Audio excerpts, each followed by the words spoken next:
Hola, buen día. Nosotros somos el equipo azul. El equipo está conformado por mi compañero Diego Cuevas, por mi compañero Maximiliano Flores de León, por mi compañero Roberto García, Luis Alberto García, Carolina Montoya y su servidora Fernanda Morales. Bueno, nosotros empezamos nuestra línea del tiempo desde la Revolución Científica, donde Galilei empieza con análisis biomecánico en animales, ya que aquí pues analizó el salto, el análisis de la marcha de los caballos y también de los insectos. También las condiciones que permiten al humano estar inmóvil, y pues a este análisis se le llamó Animalium Motivus, que en significado de latín es el movimiento de los animales. Esta es la primera fecha de nuestra línea del tiempo. Como segunda y tercera fecha, yo quise agregar, pues principalmente de llegar al método científico, que sin este prácticamente no hubiera como que un orden para establecer una investigación o avanzar una investigación. Y también que William Kroon ilustró que el cerebro te enviar una señal a los músculos para producir una contracción muscular, la cual es importante para ir estudiando los saltos, el mismo caminar o las diferentes posiciones del cuerpo.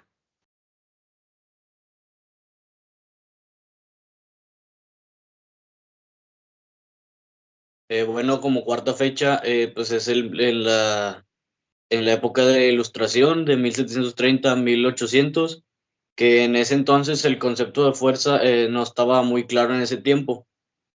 Varios filósofos no se ponían de acuerdo sobre si la materia se movía por fuerzas externas, internas o por ninguna fuerza. En este caso, Descartes argumentaba que no había ninguna fuerza en la materia. Por su parte, Newton, que la materia se componía de partículas inerciales y que las fuerzas actuaban entre cada par de partículas. Y por último, Leibniz proponía que las fuerzas eran internas a las partículas y pues cada quien tenía un concepto diferente acerca de la fuerza.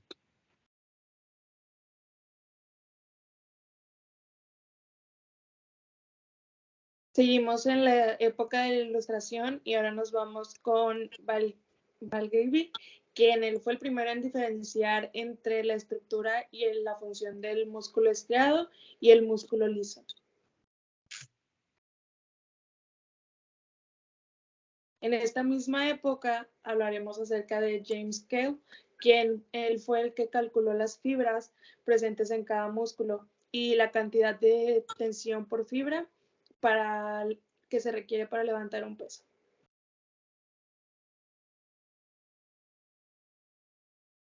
Pasamos ahora a 1839, donde Eitan Jules Mary, a través de la aplicación de la tecnología de la fotografía, ve el movimiento del cuerpo humano y de los animales. Luis, yo te quería preguntar por qué por qué se te hace importante esta fecha o este periodo de tiempo. Pues la verdad a mí se me hizo muy interesante esto, ya que pues fue el inicio del análisis biomecánico, aunque fue en animales, pero pues se analizó muchos movimientos que hoy en día pues se analiza a atletas, como son los saltos, la agilidad y todo eso.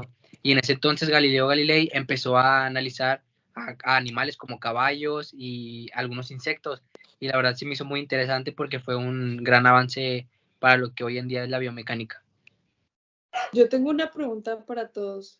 ¿Consideran que si tiene relación el que se haya tomado en cuenta con animales para que hoy en día ya lo relacionen más con nosotros, con los seres humanos?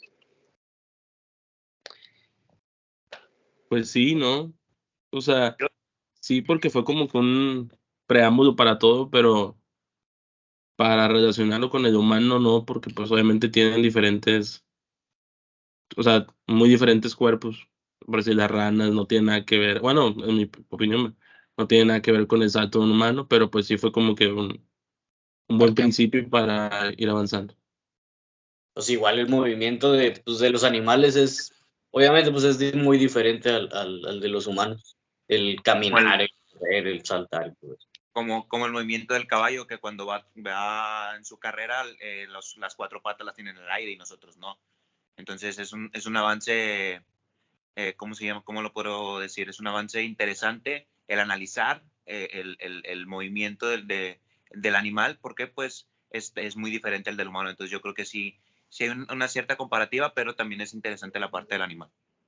Sí, vaya, ¿cómo fue que lograron enlazar de algún modo los dos o llegar a la combinación de, sabes que a lo Bueno, Diego, mejor yo sí te lo quería hacen? preguntar sobre esta fecha, por qué la elegiste y también te quería hacer un comentario, pues, de mi punto de vista, ya que, pues, en ese entonces, en el año, pues, 1730, pues, veo que no se tenía un concepto muy claro sobre la fuerza. Yo quería saber tú qué opinabas o qué sabías respecto sobre qué era lo que se opinaba en ese entonces, o cómo que cambió, o lo que sepas sobre la fecha.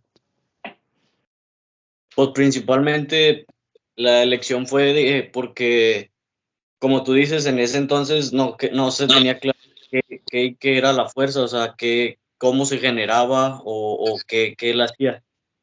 Por eso también los filósofos que mencioné, que eran Descartes, Newton y Leibniz, tenían diferentes conceptos, porque uno decía que una fuerza externa movía a otra y otro que pues no.